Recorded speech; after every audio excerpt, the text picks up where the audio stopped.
Atentos saludos, amigas y amigos de su programa Dialéctica, porque la verdad importa.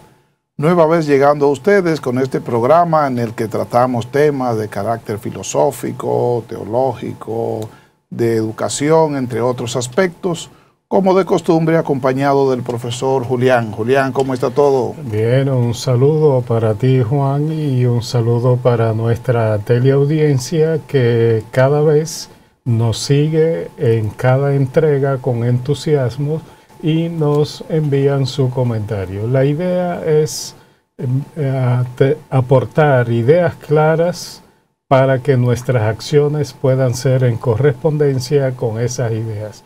Así es que contento de estar aquí y compartir esta nueva versión de Dialéctica. Así es, profesor. Bueno, recordarles de entrada que llegamos a ustedes a través de los canales 101 y 1101 de Claro en alta definición, el canal 46 de Win Telecom, el canal 26 de Telecable Dominicano, el canal 647 de Amazon Fire TV, en más de 40 sistemas de cables en las diferentes provincias del país, en el satélite EUTEL para los Estados Unidos y todo el continente americano, y desde luego a través de nuestras plataformas digitales y en nuestra página web en sumundotv.com.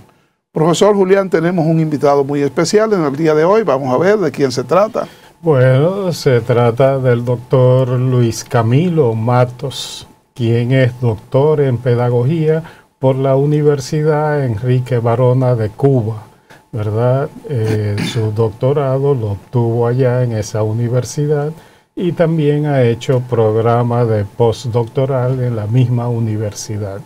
Además es profesor del área de filosofía en la Universidad Autónoma de Santo Domingo y laboró por más de 30 años en el Ministerio de Educación. Bueno, ustedes lo ven, así jovencito, pero ya tiene una larga experiencia y también parte de esa experiencia es que es productor de numerosos libros, fruto de su labor académica, y otros de carácter reflexivo que aportan ideas para el debate y también para la reflexión filosófica. El doctor Luis Camilo Matos, ¿cómo está? Luis Camilo, bienvenido a nuestro programa. Gracias, muy amable. Para mí realmente es un gran placer esta invitación para compartir temas interesantes sobre el debate público, ¿verdad?, que tiene que ver con educación, ética y valores. Gracias por la invitación de manera reiterada y aquí estamos para compartir con ustedes. Muy bien, como ha dicho el profesor, vamos a hablar de ética, vamos a hablar de filosofía, de moral y de los valores. Ya les habíamos dicho que tenemos hoy el privilegio de recibir al profesor Luis Camilo Matos, que es un gran amigo nuestro. Luis Camilo fue también compañero de estudio nuestro de filosofía. Luis Camilo es pedagogo y es filósofo y tiene, como decía el profesor Julián, una producción bibliográfica importante en el campo de la filosofía y de la ética, especialmente en esos temas de la ética, de la moral y de los valores. Profesor Luis Camilo, hay uno de sus libros, su último libro, que titula Al filo de la esperanza. Háblenos un poco sobre ese último libro y sobre su producción en sentido general. Ok. Bien, primero vamos a hablar del nombre. ¿Por qué le pusimos Al filo de la esperanza? Que realmente es un título muy llamativo y entre varios debates y discusión tenían varios títulos el libro. Pero de acuerdo a la experiencia que estuvimos viviendo fruto de esta pandemia, miramos unos cambios significativos y profundos que estaba viviendo la humanidad y que en ese momento eran unos cambios todavía más significativos. ¿Qué nos llevó a escribir este libro? Prácticamente fue vivir la experiencia de cómo estábamos en un estado de confinamiento que nos llevó a hacer una reflexión sobre 4 conceptos que yo resalto en el libro, que es el pesar, añoranza, olvido y esperanza. ¿Por qué hablo del pesar?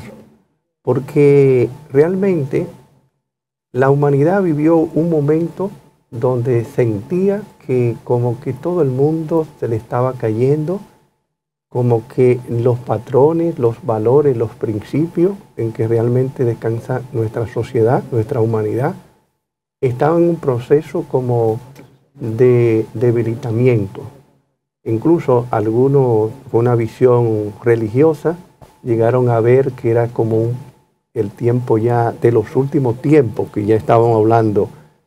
Pero como filósofo al fin no puedo limitarme a una visión simplemente religiosa en el aspecto de que estamos llegando al final de los tiempos. Entonces, esto nos llevó a hacer una reflexión en el sentido de que la humanidad está dando grandes cambios significativos y en esos cambios están los valores. Y por eso, cuando hablamos también del pesar, ¿verdad? Y la añoranza, esos valores en que nosotros crecimos y nos formamos, en cierta forma se han ido debilitando o se han ido quedando atrás. ¿Fruto de qué? De todo este mundo cibernético que está viviendo la humanidad, donde el ser humano tenía una vida más pausada, más lenta, una vida más imaginativa, más creativa. Entonces, esto nos lleva a pensar realmente sobre el gran desafío que tiene la ética y los valores ante los grandes cambios que está viviendo la ciencia y la tecnología. Entonces, luego nos fuimos al punto del olvido. Yo digo ahí en uno de los puntos de que el olvido de lo humano es lo que realmente está llevando al desastre de la humanidad en que estamos. ¿Y qué nos va a ayudar a salir de ese desastre? Realmente la educación. La educación es la esperanza para salir realmente del estado de crisis a nivel moral, emocional y en todos los aspectos de la vida social, que nos va a ayudar a salir hacia adelante, hacia los grandes cambios que realmente necesita la humanidad. Doctor Camilo, en su momento pues leí el libro para su presentación y efectivamente ha hecho una síntesis apretada de su contenido. Cuando inicia con la primera temática del pesar, ¿verdad? A propósito de la pandemia y la crisis y el olvido de los valores, esos valores a lo que hace alusión fueron visualizados su pérdida a partir de la pandemia o es algo que ya viene desde muy atrás y que en esta época se visualizaron con mayor detalle o es un momento, diríamos, circunstancial de acuerdo a su percepción? Bueno, lo que realmente el estado de confinamiento nos llevó a nosotros a hacer una reflexión profunda de las cosas que estábamos perdiendo y lo que habíamos perdido. O sea, puso al ser humano en una actitud de, por ejemplo, el sentido de comunidad. Estábamos acostumbrados a resolver los problemas en comunidad, ¿verdad?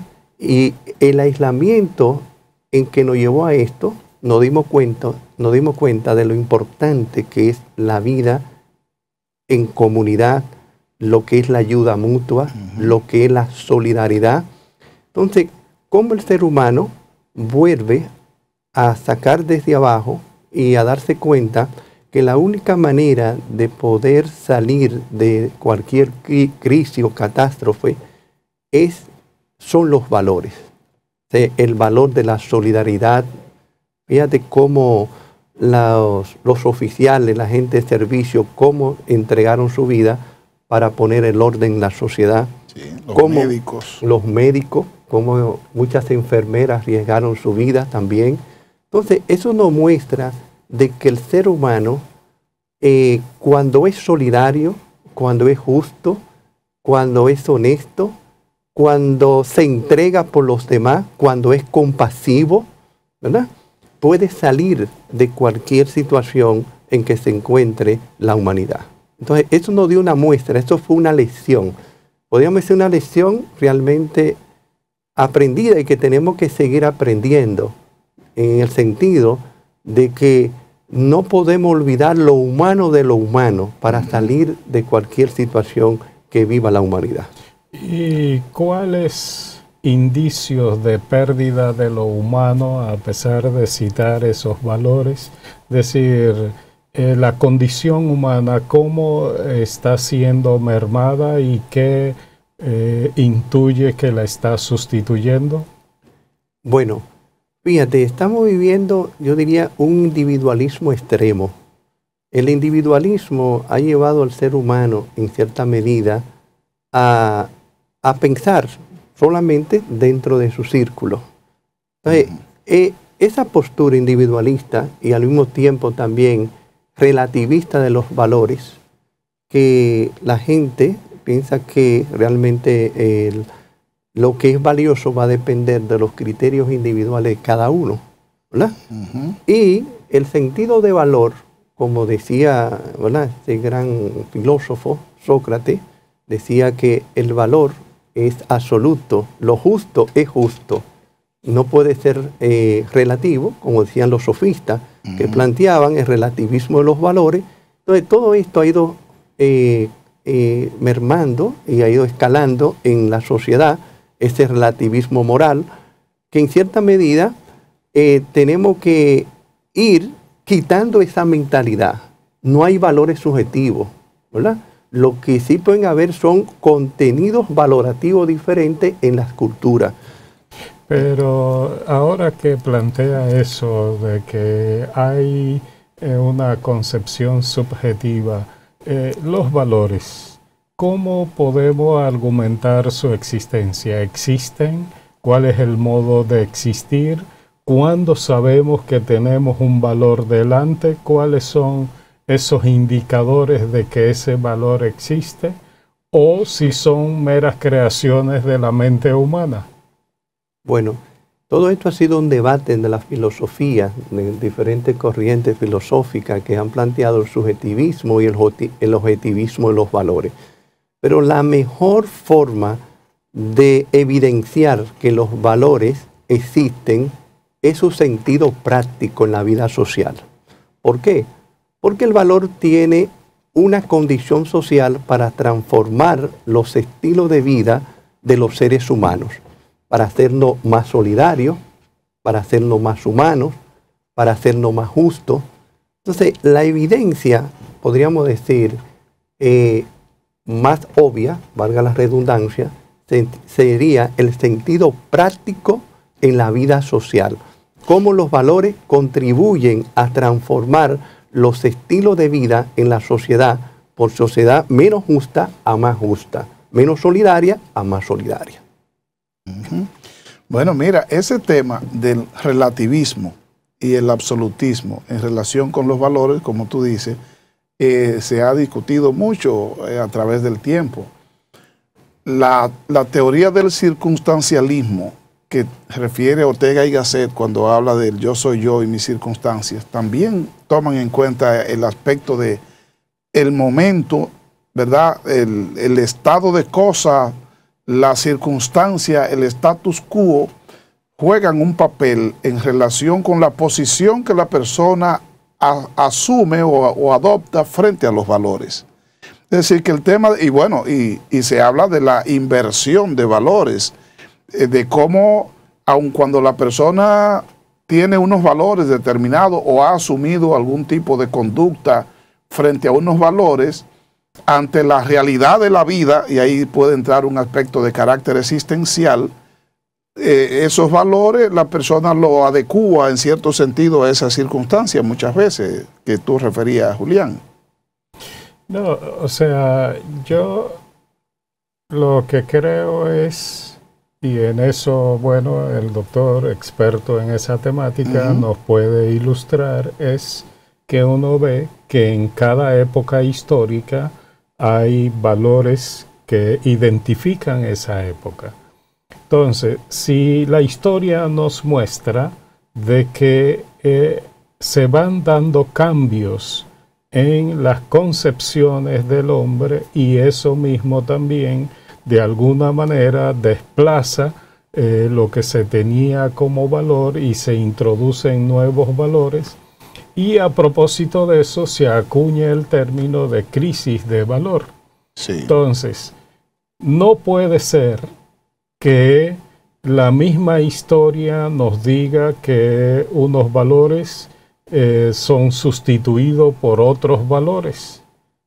¿Cómo podemos diferenciar eso de que, bueno, la historia nos ha mostrado el énfasis, es decir, en la moral consuetudinaria basado en la costumbre? Luego, en la época medieval, donde todo estaba referido a Dios, a la religión como fundamento del pensar y el quehacer del hombre, pero la modernidad nos va a plantear otros valores, otras ideas que van a dinamizar esa historia. No estaríamos, diríamos, en consonancia con ese pasar de la historia donde unos valores van siendo desplazados por otros. Bueno, mira, primero lo que tenemos que aclarar es que inevitablemente somos morales. O sea, el ser humano es moralmente porque tiene una estructura moral. Entonces, a partir de esa estructura moral, por la capacidad que tiene de decidir y tomar decisiones para transformar su entorno, que no lo tiene otro ser, sino solamente el ser humano. Entonces, a partir de este criterio de que somos estructuralmente morales, como lo dice Zubiri y Aranguren, Javier Zubiri y Aranguren, Aranguren, y la misma de la Cortina lo presenta en ese sentido, porque quiere destacar y diferenciar de que el ser humano no es ético por las circunstancias o por los momentos, sino que estructuralmente somos morales. Ahora bien, es como el hecho de la lengua, ¿verdad? Nosotros hablamos una lengua, pero hay diversidad de lenguas. Pero la lengua, entonces, vendría siendo la estructura moral, y la diversidad del lenguaje moral en que se habla va a depender de las diferentes culturas. ¿En qué sentido estamos hablando con esto? Que lo que puede diferenciar son los contenidos, ¿verdad? Los contenidos morales que son fruto de las culturas, pero esto no implica que en una cultura, como dice Adela Cortina, una cultura de violencia, tengamos que aceptar esto como bueno y válido porque sea cultural. Entonces ella misma dice que la misma cultura se tienen que moralizar. Ahora bien, sí. No, ahora me llega el caso de Platón, que hemos discutido aquí en otras ocasiones, con el anillo de Giges, que trata de decir de que el hombre realmente no es moral, que él responde a los condicionamientos. Es decir, si tú entras a una tienda y tienes interés de robarte un objeto, no te lo roba porque hay una cámara. Él dice, bueno, él no dice eso, pero soy yo acomodando. Lo que se plantea lo dice su hermano. Es que tú lo que tienes es un nivel de astucia o de miedo a ser captado por la cámara, pero no es una acción netamente moral. O sea, cuando podemos confundir la astucia con la moral, de si el sujeto es evidentemente moral o él obedece a unas circunstancias sociales, políticas y educativas que te llevan a actuar bajo un determinado mandato, ya sea cultural, ya sea histórico, ya sea religioso, pero que no hay, por así decirlo, la convicción de ser eso y de actuar eso en vez de otra cosa. Incluso la naturaleza, porque Camilo dice que el ser humano es estructuralmente moral. Sí, tiene una naturaleza, sería que lo orienta a la moral. Y en la moral implica tomar en cuenta lo que es bueno y lo que es malo, el bien y el mal, y en este caso para escoger el bien, ¿verdad? Y rechazar el mal. Pero precisamente en el propio diálogo del anillo de Giges, se analiza lo que tú estás diciendo de que no es por naturaleza orientado hacia el bien, a hacer las cosas bien hechas o a la moral, sino que lo hace la persona por una fuerza mayor, por miedo, como sucede muchas veces con las religiones, ¿verdad? En que la persona no comete el pecado, no tanto por amor a Dios, sino más bien por temor o por miedo a la condenación que le han dicho que será la consecuencia de pecar.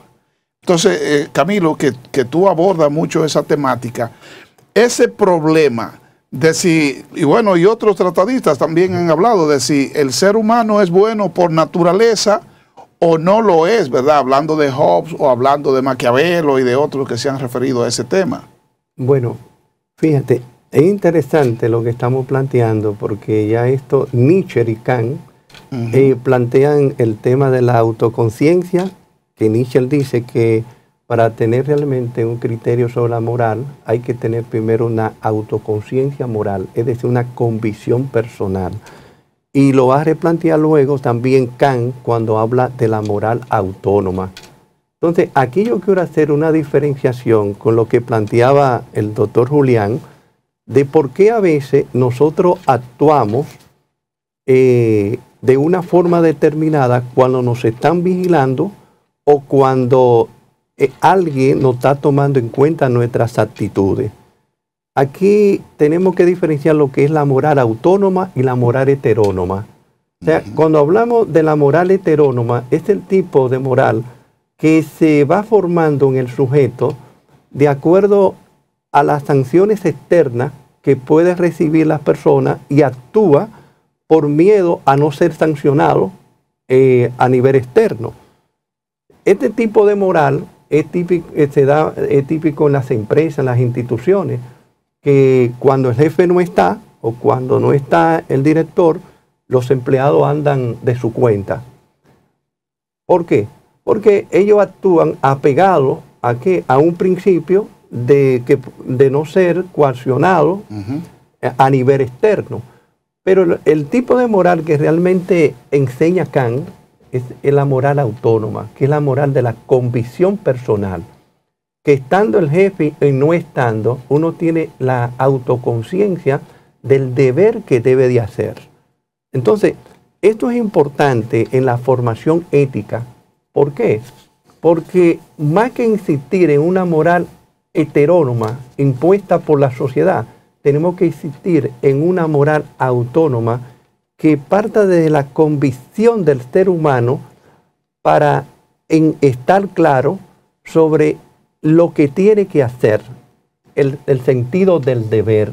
Y con esto nos podríamos meter mucho en el tema de la ética pública, con el tema de la corrupción y el tema sobre el mal manejo de los fondos públicos. Cuando tú tienes una convicción clara del deber, de lo que tiene que hacer, no importa que esté el director, que esté el jefe, que esté quien esté o no esté, tú vas a actuar por convicción personal.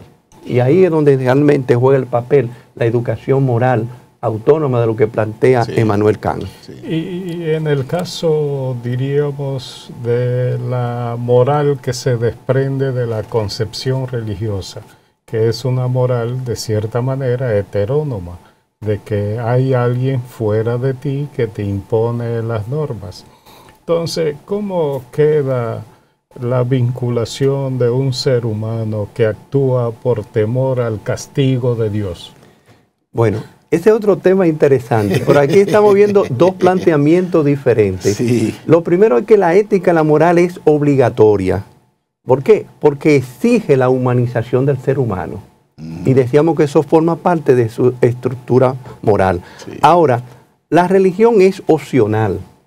Opcional. Por eso, dentro de los valores religiosos, tenemos que saber los valores que son controvertidos, que se pueden discutir y llegar a acuerdo, y otros valores que no se pueden discutir y llegar a acuerdo.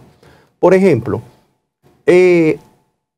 En el valor de la justicia, el diálogo, la igualdad y la libertad, esos son valores que realmente, como digo yo en algunos de mis libros, son valores morales universales, en lo que el ser humano llega en acuerdo. Estos valores realmente estamos claros de cómo aprender a vivir juntos en medio de la diversidad, a convivir. Ahora bien, los valores religiosos juegan otro plano. Son valores más opcionales en el sentido de que yo no puedo discutir en una mesa de discusión sobre el tema, vamos a suponer, de la caridad en Jesucristo. El tema de la caridad es un tema ya más opcional dentro del tema religioso. Sin embargo, el tema de la solidaridad es un tema común y universal. Sobre la fe es algo opcional. Así es. O sea, eso no se respeta según la diversidad de diferentes religiones. El tema de la pureza, por ejemplo, entre los judíos, la pureza entre los musulmanes, en los cristianos, que tiene ese componente muy peculiar, y ahí entra el fenómeno cultural también, ¿verdad? Exacto. Pero hoy sobre ética, moral y valores, sobre la teoría de los valores, con el profesor Luis Camilo Matos, que es un gran amigo nuestro, profesor de filosofía. Profesor Camilo, en programas anteriores hemos hablado del retorno de la filosofía, de cómo mucha gente y muchos jóvenes en nuestros tiempos están interesándose por acercarse a la filosofía. Incluso hay mucha gente hablando de estudiar filosofía y eso es importante. Y entonces la ética, que es una disciplina filosófica importante, está de por medio en ese estudio de la filosofía de las personas. Pero resulta que vivimos tiempos especiales ahora. La era del conocimiento, de la información, el desarrollo de la tecnología, se habla de la posverdad en nuestros tiempos y cuántas cosas más. ¿A dónde va a parar la ética y la moral en estos tiempos de tanta incidencia de la tecnología? Porque nosotros conocemos muy bien el pensamiento ético de Sócrates, de Platón, de Aristóteles, de Descartes, de Kant, de Nietzsche, tú lo mencionaste ahorita y de otros tantos más. Pero en estos tiempos en donde el individualismo se sobreestima, el materialismo también es importante por el tema de la tecnología y el desarrollo de la tecnología. ¿Dónde está la ética? ¿Cuál es el nicho de la ética en tiempos de desarrollo de la tecnología, profesor? Bueno, yo creo que hay un gran reto y desafío de la ética realmente en esta sociedad o esta humanidad actual. ¿Por qué? Porque hay una necesidad colectiva de enjuiciar y valorar la vida. Esto está surgiendo como una necesidad emergente en el ser humano en estos momentos actuales. ¿Por qué? Porque hay un desbalance entre la cultura científica y la cultura literaria.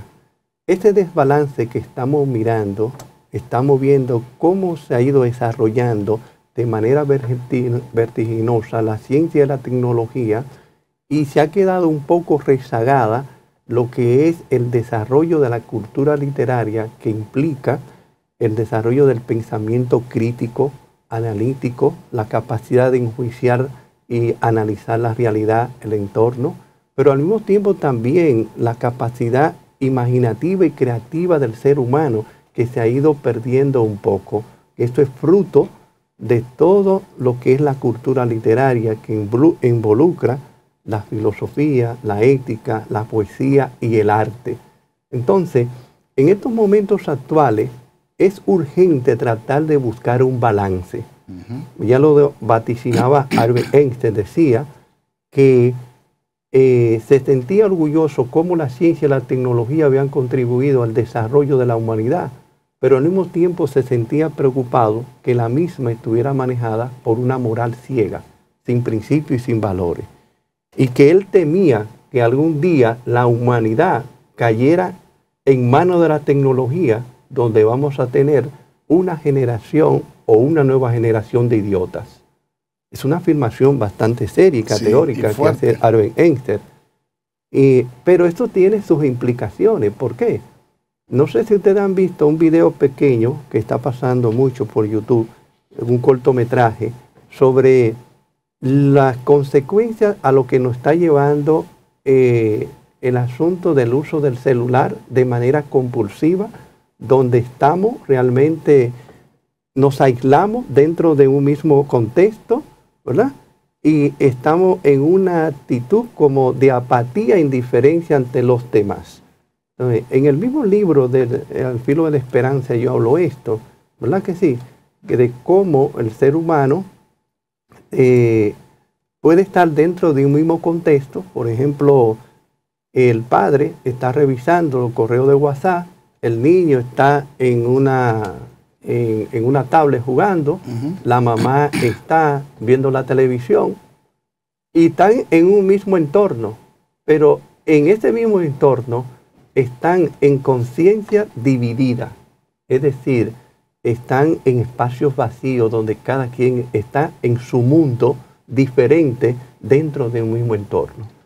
Entonces, la ética tiene un gran desafío en estos momentos actuales de dar respuesta al valor de la convivencia, al valor de la ayuda mutua, de cómo aprender a vivir juntos en medio de estos cambios que está viviendo la humanidad.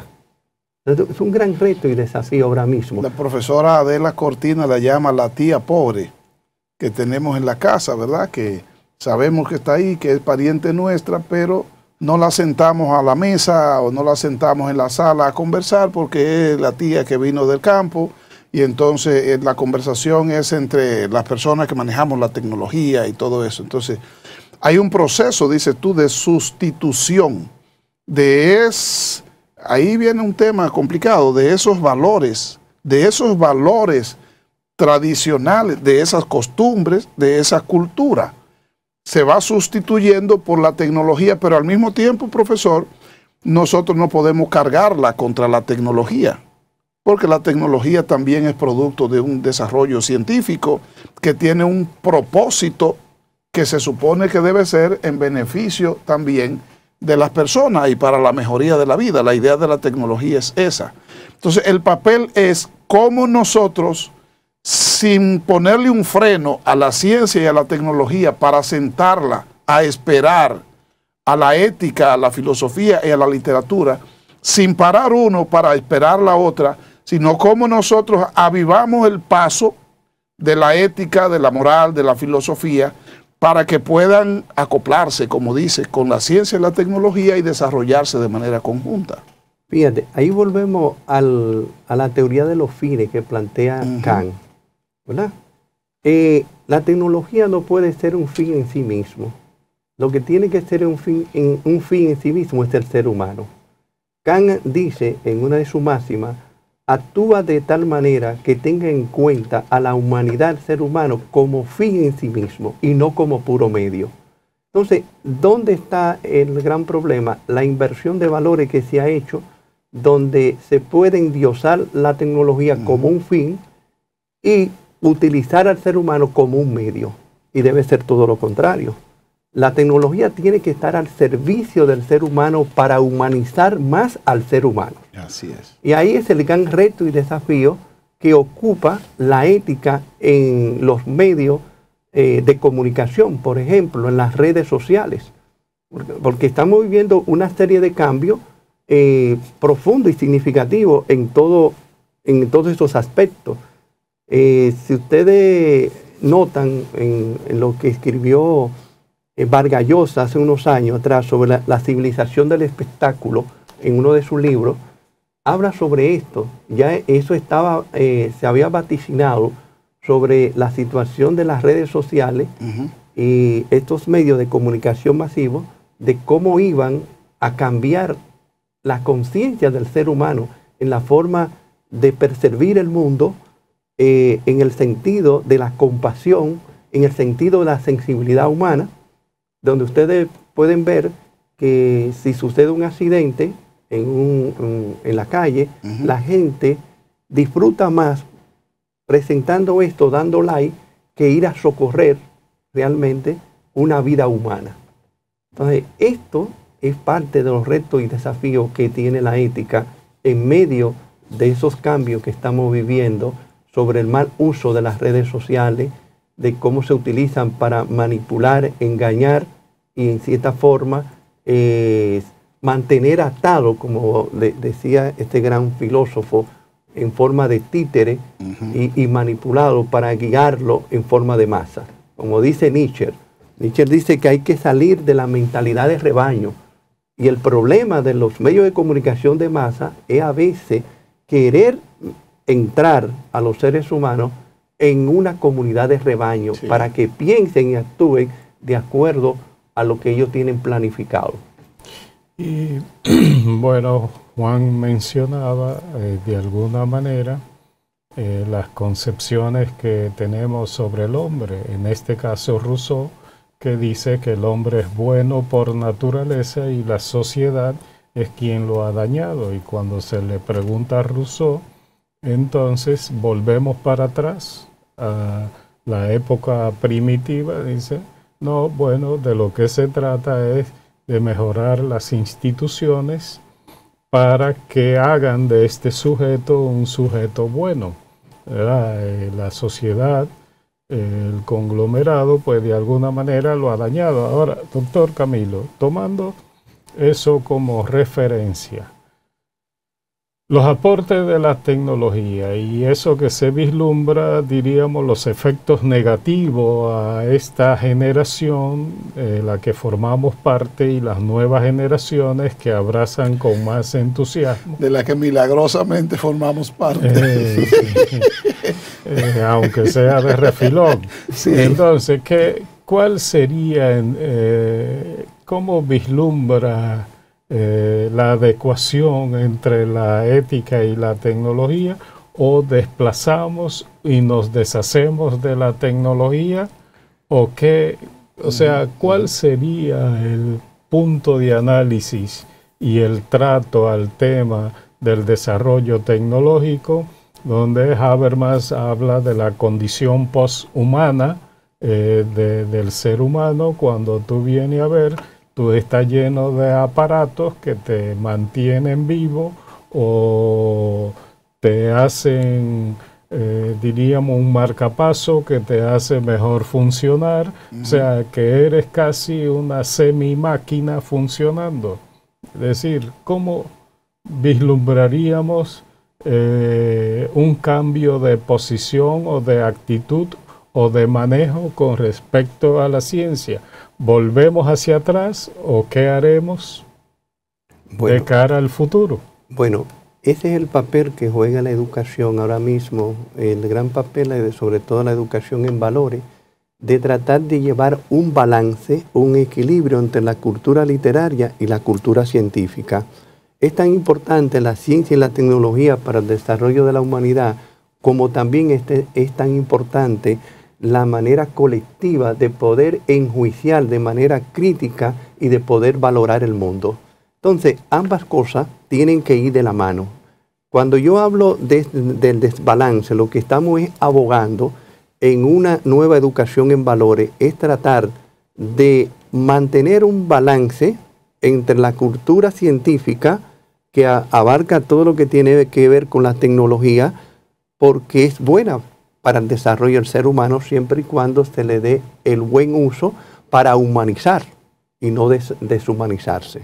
Pero tampoco podemos obviar lo que es la cultura literaria, porque en la cultura literaria es donde este sujeto se encuentra con la parte de la capacidad de valorar, enjuiciar, de desarrollar el pensamiento crítico. El gran miedo de la tecnología en ese aspecto es de ir prefabricando una forma de pensamiento y una forma de vivir y actuar en la sociedad, que se pierda el pensamiento crítico, autocrítico, de poder enjuiciar la sociedad y decir que por el buen camino que va o por el mal camino que va. Entonces, cuando la tecnología llega a arropar de manera globalizada, como decía Juan, lo que impone son patrones de vida y estilo de vida. Entonces, si no se desarrolla la conciencia crítica y perdemos el enjuiciar colectivamente la realidad para aprender a tomar decisiones y al mismo tiempo valorar para ver lo que está bien, lo que está correcto, lo que es valorativo, lo que tiene principio y lo que tiene valor. Entonces, aquí hay que buscar un balance en ese sentido. Y ese yo creo que sería el gran desafío de la educación en estos momentos actuales. Por eso yo digo que es urgente una valoración ética de la educación, que integre lo epistemológico, el desarrollo del conocimiento, que integre lo axiológico, que implica los valores a formar en la educación, y lo teleológico, que involucra sobre el fin, es decir, el tipo de ser humano que queremos formar. Si tenemos en cuenta esos tres elementos, podemos lograr un balance en la cultura científica y la cultura literaria. ¿Cuáles son los tres elementos? Lo epistemológico, lo axiológico y lo teleológico, que están presentes en el currículo dominicano. Profesor, nosotros hemos hecho varios programas sobre temas de educación y hemos conversado con ex ministros y ex viceministros de educación y ex directores y personas muy versadas y con mucha experiencia también en el área de educación. Usted tiene bastante experiencia, ya decía Julián, 30 años en el Ministerio de Educación. Julián tiene también mucho tiempo en educación. Daniel ha agotado un periodo larguísimo en educación. Y qué problema que cuando uno, ahorita sucedió, cuando te presento con una persona, mira, él trabaja en educación, tal asunto, la gente te mira así y dice, pero ¿cómo es posible que una persona que está tan clara, que tiene una claridad tan definida sobre los valores y sobre cómo debe ser, haya agotado un periodo de décadas en educación? Sin embargo, la gente siente que la educación está rezagada o está aletargada o está retrocediendo. ¿Qué es lo que pasa? ¿Cuál es el problema que no se logra dar el salto, profesor? Porque parece que todos estamos conscientes de qué es lo que hay que hacer, pero y a lo mejor también se hace, pero no funciona. Entonces, ¿estamos equivocados o es que no es posible? Es un problema del sistema. Bueno, fíjate, yo haciendo una reflexión los otros días, precisamente me surgió esa idea de lo que tú estás planteando, pues tantas reformas y planes que se han hecho en el sistema educativo, ya no sé por cuántos planes vamos de transformación curricular, y volvemos a incidir en el mismo problema neurálgico. Entonces, yo creo que en este sentido, aquí hay muchas aristas que hay que profundizar, ¿verdad? Pero yo creo que no se ha tomado muy en serio lo que sería la valoración ética de la educación en formar un sujeto a nivel integral. Porque el tipo de educación que realmente teníamos, he avanzado un poco en esto, era una educación de mercado, una educación que formaba sujetos para la producción, no sujetos para pensar, sino sujetos para producir, tener un salario y vivir de esto. Sí. Una economía de mercado. Para eso era que se formaba el sujeto. Entonces, por eso que estamos hablando de valorar la cultura literaria, que es el desarrollo del pensamiento crítico. Y esto se ha dicho mucho en educación y en los diferentes planes. Ahora, yo creo que tiene que haber un nivel de autoconciencia moral sobre el tipo de ser humano que realmente queremos formar en la República Dominicana. Y esto es un asunto también de convicción nacional también. Tiene que haber una convicción nacional. Bueno, ahí yo quiero puntualizar o preguntar en este sentido.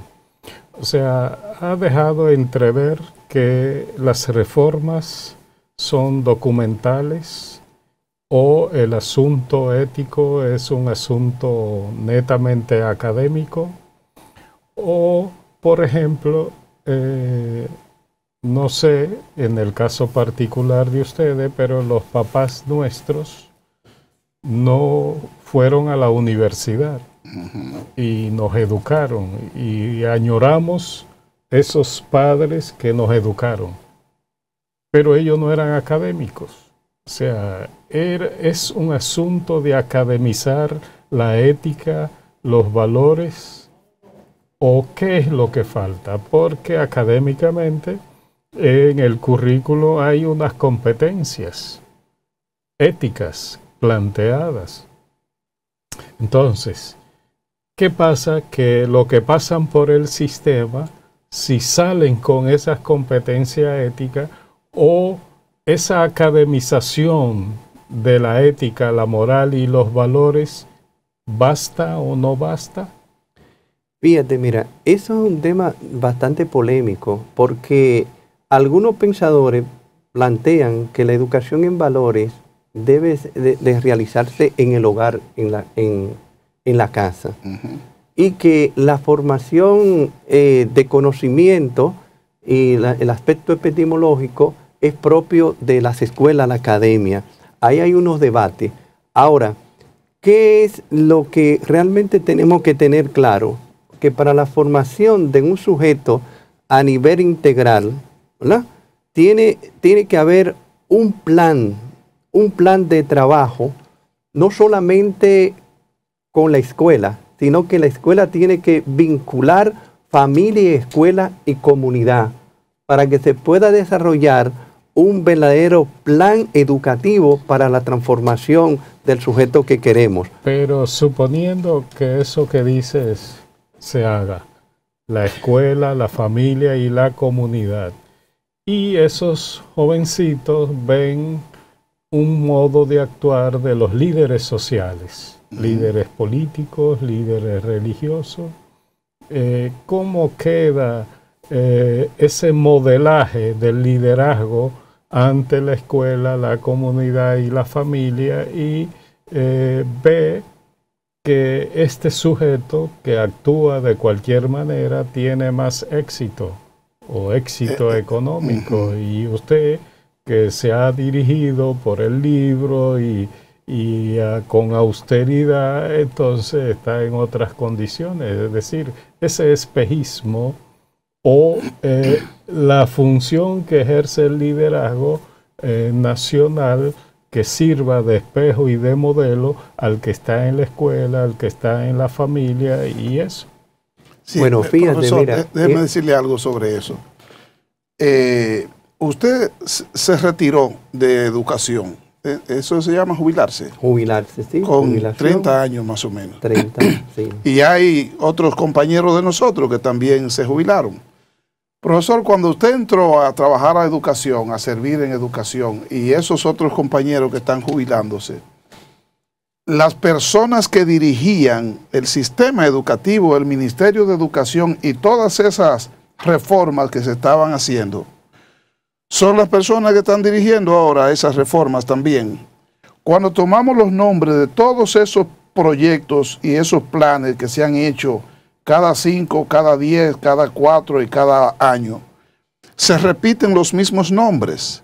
Entonces, si son las mismas gentes que diseñaban la política educativa del país en esa época cuando usted entró y ya usted se retiró y no aparece el nombre suyo, sino siguen los nombres de ellos, ¿no será que por ahí está el problema, profesor? A propósito de lo que dice Julián, de crear una idea de la comunidad, la familia, pero hay otras personas que tienen una influencia mayor, pero además hay unas personas que aparentemente están claros, pero ellos no cambian, porque ellos escriben muy bien las ideas en esos planes, pero la cosa sigue igual.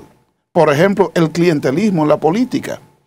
Cuando los nombran, como ha sucedido, como ministro de Educación, sigue siendo lo mismo.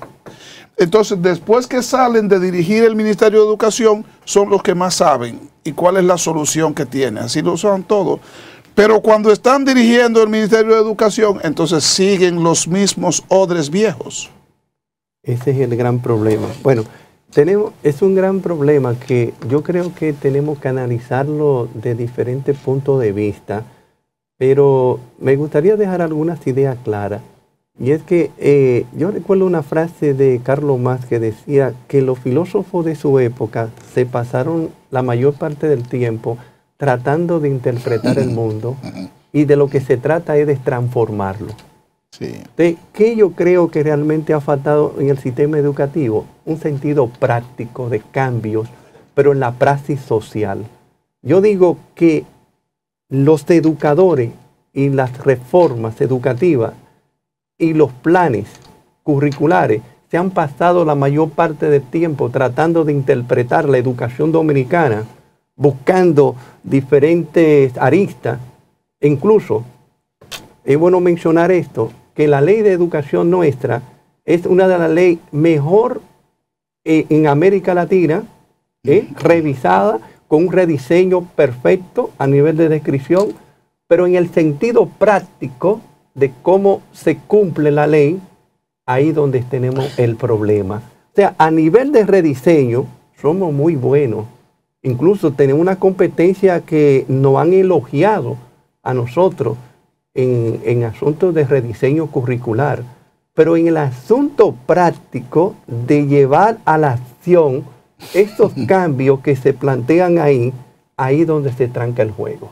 Entonces, ¿qué es lo que yo creo que hay? Hay un asunto de voluntad política a nivel nacional, de tomar esto de manera seria y responsable para hacer estos grandes cambios. Y para eso se necesita realmente una fuerza política que se comprometa con la nación, no que se comprometa con una organización política, sino que se comprometa con la nación para hacer los grandes cambios que están ahí establecidos en los documentos curriculares. Lo que falta es una voluntad de acción práctica para que se den esos grandes cambios. Bueno, Juan, yo creo que con esta sabiduría del doctor Camilo, ¿verdad?